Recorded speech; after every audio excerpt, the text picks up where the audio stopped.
Recorded live in New York City, the writing capital of the world.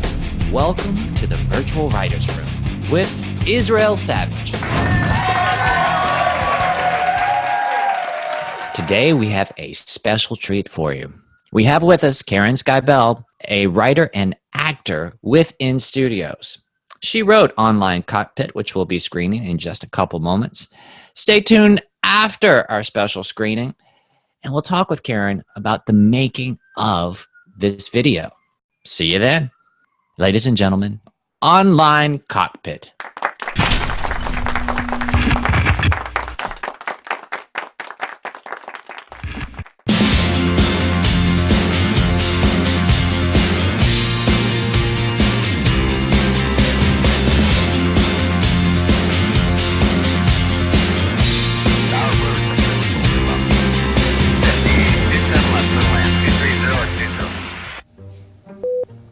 Hi, I'm Nate. 6th grade is really dumb. That's why I taught myself transmyocardial laser revascularization. Hi, I'm Edith. I live in an assisted living complex. One lazy afternoon, I learned how to fly a B-66 destroyer. I'm Julie, a daycare worker. During nap time, I trained myself in hydraulic fracking. And I'm Ted Jackson.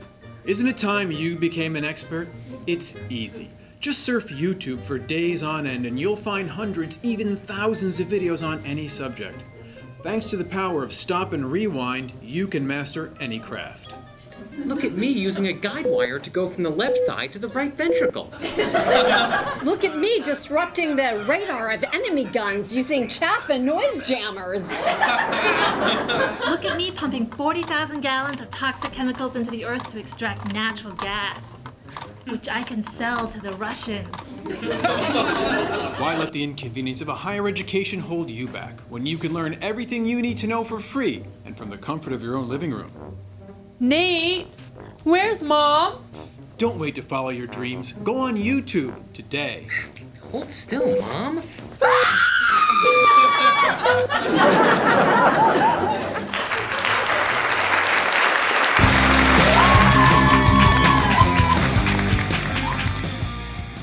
Well, I wanted to show that video for several reasons. It's the very first video of second season of our sketches. And we have Karen here who wrote it and acted in it. And so, Karen, in just a few sentences, if you can remember, can you tell us a little about the process in writing this particular sketch? Oh, yeah. Well, the idea came from Donald Trump running for president. He had not been elected.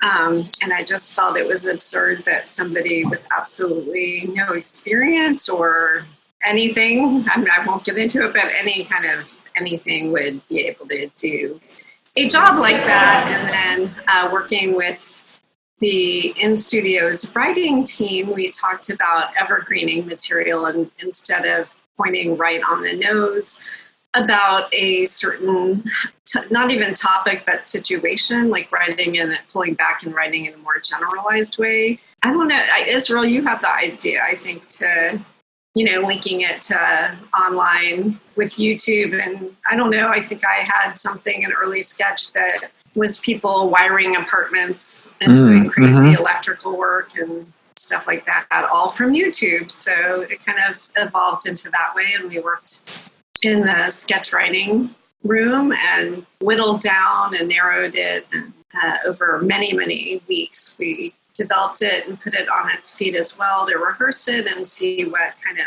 translated best. Yeah, and I think so many things that we mentioned there. The great thing about sketches, and we'll talk about message in a second, is that a spoonful of sugar helps the medicine go down. So if you can zoom out and you have a message or something you want to say under the guise of laughter, before people know it, whether they're Republican or Democrat, it seeps in, gets in there, and it gets in there with a laugh. And so they, wait a second, And so creating material where you crystallize the message allows you to take that same message and deliver it in a multiple in multiple different ways or multiple different scenarios, which is also great. Now, this is going to be an interesting one. I can't wait to see what people say. So first, let's talk about point of view.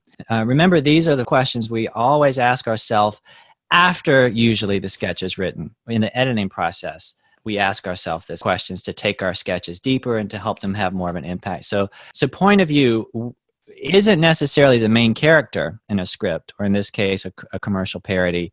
It's who is emotionally affected the most by what's happening.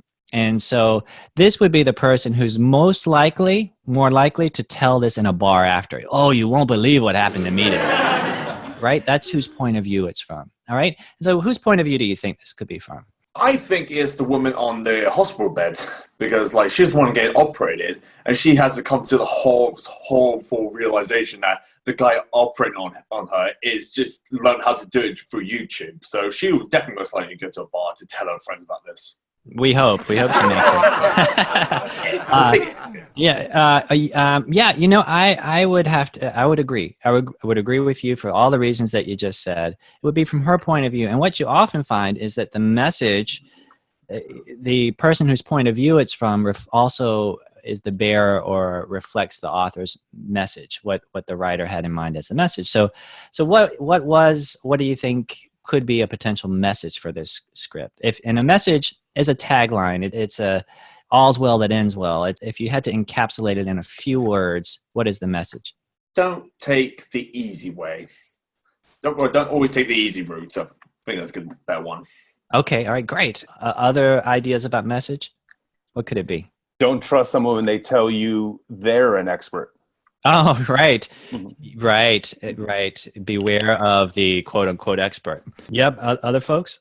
Or they'd just a fusion too of that whole I guess, that righteous expert that, we could just do anything we want to because I watched a YouTube tutorial where there's people who are professionals for a reason. Some things we can do, but certain things when it's like major. Right. Maybe not a good idea. Yeah. Some things take time. Right? Some things take time. Some crafts take a time to perfect. I was just thinking of wine, and if I were a connoisseur of wine, I would use that as an example. But you know what? I go to Duane Reade and pick up Chateau Diana, and I enjoy it just as much as wine in a box or anything else. So, Dirty Diana. The importance here is that the writer goes through the exercise, especially in the editing process of crystallizing the message, because it's going to make editing much easier. Once you know the point of view, the message, then you know what to cut out, what doesn't belong, what doesn't fit, and what needs to stay.